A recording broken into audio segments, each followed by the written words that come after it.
What it is, what it does, what it is, what it was. It's your boy Lean Trucker, back with another. Today's video is about independent contractors versus owner-operators. Are they the same? Let's talk about it. Why you sleeping on us? Why you sleeping on us? No cap, we gon' have to make them believe us.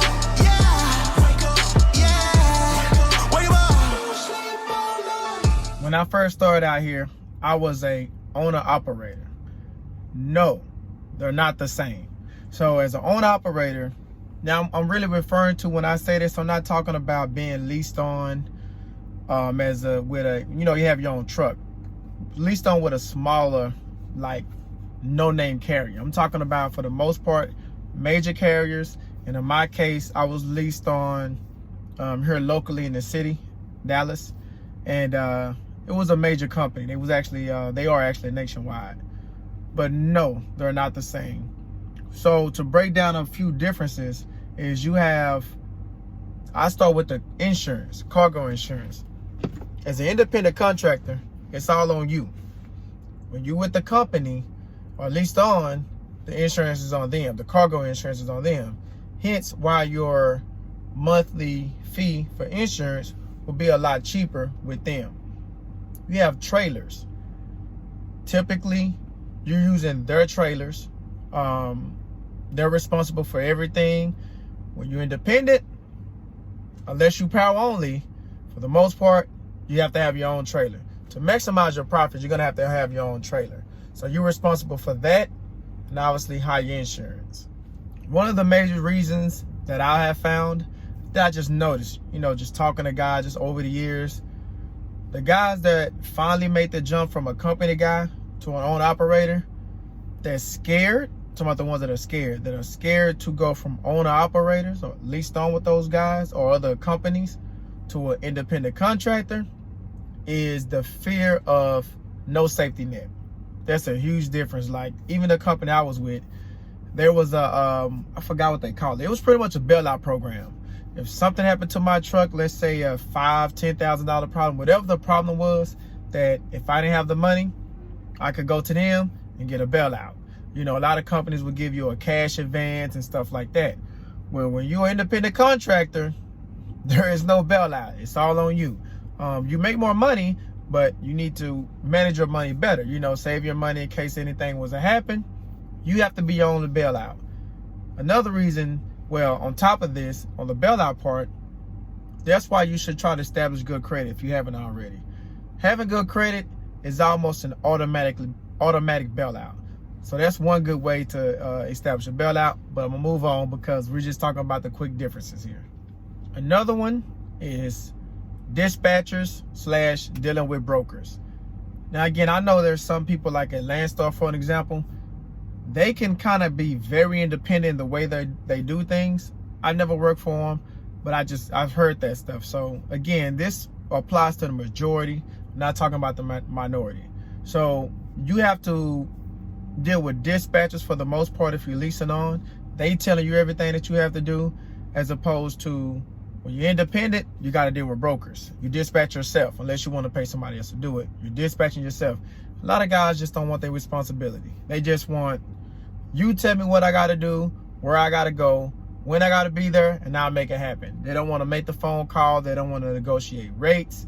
They don't want to deal with carrier packets, factoring companies, all those things. You have, and I'm actually comparing this from my situation when I was leased on to a company. You get weekly checks. So you don't got to deal with factoring companies and just figuring out how you're going to get paid. If you want to wait the process out and get paid your full 100%, or work with a factoring company, get a contract, whether you're talking 2%, 3%, 5%. Those guys don't want to deal with all that, so you kind of got to be a certain breed to be an independent contractor, because you got to do everything yourself, so it is a whole lot different. But yeah, like I said, you don't have every Friday a check to depend on. It don't work like that when you're an independent contractor.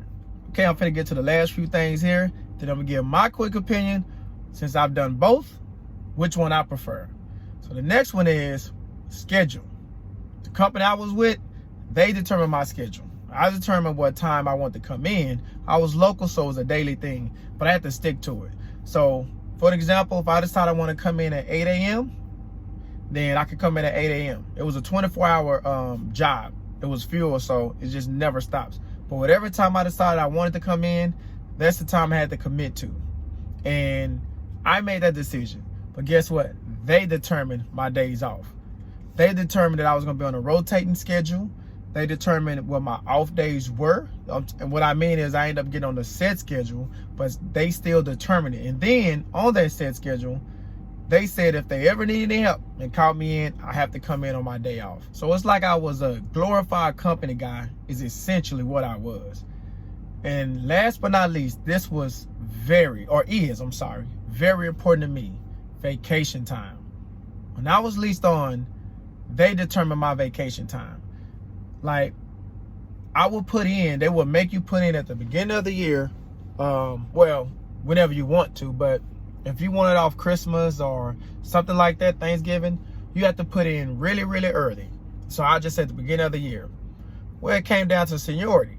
So if somebody else put in that's been doing it longer, you're screwed. They could only have 2 people off during that same week. That's why I say they pretty much determine it. You will have to, if you want a consistent vacation schedule, you had to choose unpopular times. You couldn't choose the popular times, or you'd be negated to seniority, or it's already 2 people off. So that was real big to me. All in all, which one do I prefer? Hands down, independent contractor.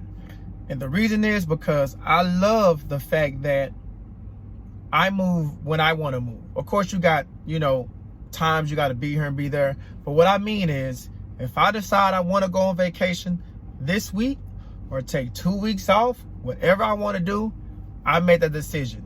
I don't have to check with them and ask, with that company, ask, is this okay before I do it? If I decide I want to work Monday through Thursday, I can work Monday through Thursday. You don't set my schedule, I set my own schedule.